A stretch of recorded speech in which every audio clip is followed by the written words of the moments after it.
এই পৃথিবীতে মুসলমান ধর্মের উপরে আমার জানার বিষয় যে আমাদের দয়াল নবীর সত্য হাদিস মানা হয় না কেন। আর দয়াল নবীর হাদিস না মান্য কেউ মুসলমান দাবি পাবে, যদি কেউ সাক্ষী দিতে পারে তাকে আমি বহু পুরস্কার দেব। আমাদের দয়াল নবী হাদিসে লেখছে, স্বামী স্ত্রী নামাজ আদায় না করে ব্যবহার করলে মারল করলে যেই গুণা হয় তার সে গুণা বেশি। দয়াল নবী হাদিসে লেখছে যে স্বামী গুণে নারী গুণে, নারীর গুণে স্বামী গুণে। দয়াল নবী হাদিসে লেখছে স্বামীর পায়ের তলে নারীর গুণ। যেই নারী স্বামীকে মাথার কেশ দিয়া পাও বসে নাই তার গুণা মাফ হয় না। আর যেই নারী সন্তুষ্ট হইয়া সুখ মনে মন পরিষ্কার হইয়া স্বামীর পাও চুল দিয়া পুষছে তার গোনা পাপ আল্লাহ মাফ করে দিবি। এর জন্য বলছে যে আমার দয়াল নবী যে বাঁকা বিলাতে ফাঁড়া বিলার নামাজ স্বামী স্ত্রী আদায় করলে 700 ভরত নামাজ পড়লে যে সব হয় একবার পড়লে তার সব বেশি হয়। আমার দয়াল নবী সাক্ষী দিছে যে একটি নারী 3 জাত, কালনাগিনী, দংশনী, পদ্মনী, চিন্তামণি।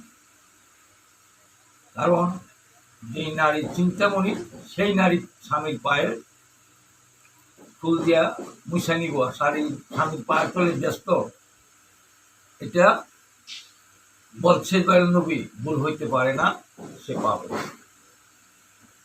ওই এর জন্য বলছে যে এই পথে যদি কেউ 12 বছর নামাজ আদায় রাখে তার কপালও চন্দন গোটা লাগতে পারে। যদি নারী হয় তাহলে আম্বিয়া হবে, আর পুরুষ যদি হয় অলি হবে। আমার দয়াল নবীর হাদিসে সাক্ষী দিয়ে গেছে যে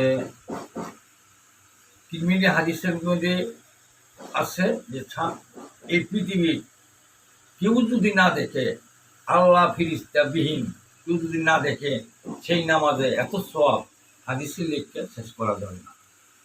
তো পৃথিবীর মধ্যে আমরা মুসলমান যে ফরজ, সুন্নত, নফল, ওয়াজিব, বেতের সাক্ষী জানি না নামাজ করি, এটা কি আমাদের নামাজ আল্লাহ করে নিবে না নিবে না? যদি জানা থাকে তাও সাক্ষী দিবেন, যদি কারো জানা থাকে আমাকে শিখাবেন, আমি তাকে বহু পুরস্কার দান করব। কারণ আমি বলছি যে আমার দয়াল নবীর শাশ্বততা, জিন্দা সত্তা, ইসলাম যদি কেউ মান্য প্রমাণ করে তাকে আমি 5 কোটি টাকার অর্থ সম্পদ দান করে দিয়ে যাবো ইসলাম বাঁচানোর জন্য। তোমরা ভালো থাকো, দোয়া করি। যা রাজা শেষে কেউ রাজা কেউ না, নিজের বাড়িতে নিজে আইস, নিজের বাড়িতে নিজে যাই দল ছাড়ো যদি মুসলমান হইতে পারো। দলে মুসলমান না, আমার ধর্মের করছে দলবান্ধা শয়তান। আবাদতের লেগে যায় না, জোর করে খাইব তারা, জোর জোর মতো সাথে করে খাইব। এটি হলো অবৈধ সন্তান।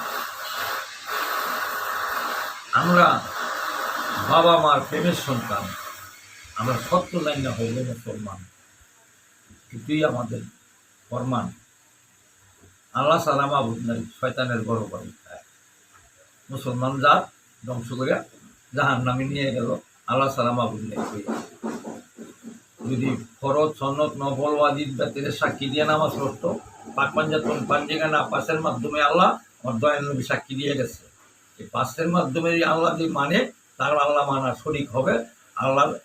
আল্লাহ বলছে আমার বান্দা যারা আমার হাবিবের কোরআন হাদিস কালমা কাবা মানবে, তারা যারা অবৈধ সন্তান তারা মানবে না, তাদের দাবি ও আমি করব না।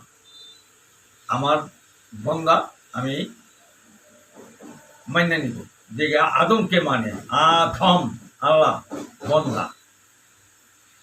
আর আমার দয়াল নবী দাবি করছে উম্মত, উম্মত হইল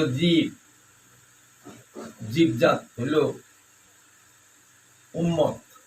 এই উম্মতের গুনার জন্য আমার দয়াল নবী আর মোলার তাই পায়ে ধরে কাঁদছে যে আমার উন্মতের হবে কিন্তু আজ বুঝতেই কাঁদতেছে সারা গুহার মাঝে যে আমার উন্মতের হবে কিন্তু এই এই অবৈধভাবে মাইনা চলিয়া দুনিয়ার দিনে সুখ কি জিনিস, শান্তি কি জিনিস, জান্নাত কি জিনিস, আর ব্যস্ত কি জিনিস, এটা পরিবর্তন হইতে পারবে না। আর বাঘ আর পাইব না। সত্য পবিত্র পূর্ণ হইলে সুখ শান্তি জান্নাত ব্যস্ত। মিথ্যা বেইমানি শরণাবাদী জাহান্নামের দুজকের অধিকারী। আমরা ভালো থাকুন।